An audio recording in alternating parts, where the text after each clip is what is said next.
After deconstruction, have you ever found that you feel like you have to justify your new ideas and beliefs to people in your old life way too often? Something we addressed in our episode of Dan and Can, the podcast this week, where we tackled this and a few other different thoughts.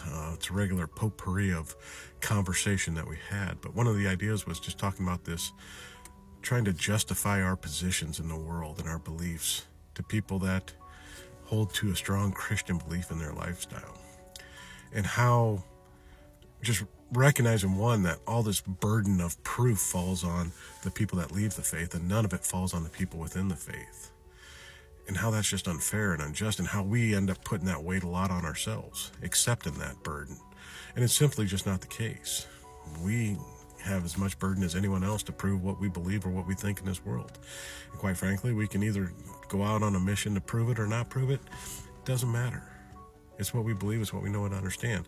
When we deconstructed, we fell away from a belief system that, as we started to scrutinize it and look into it, it didn't hold up to the light of that scrutiny. It seemed very contradictory, very hypocritical on what was being preached and what was being put out in the world as, this is our image, this is what we want to be. A strong PR department, if you will, for Christianity. But by practice and what was actually being experienced by the Christians in the world did not match up. It was extremely hypocritical. The belief systems didn't hold up when challenged and looked at.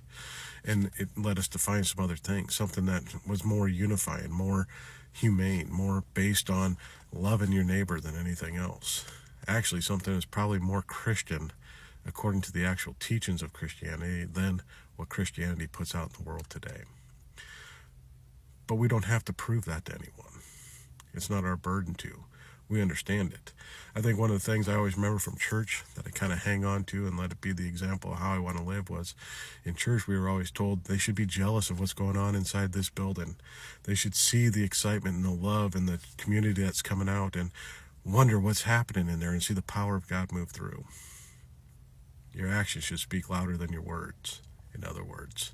So I live my life that way, where I live what I believe to be true.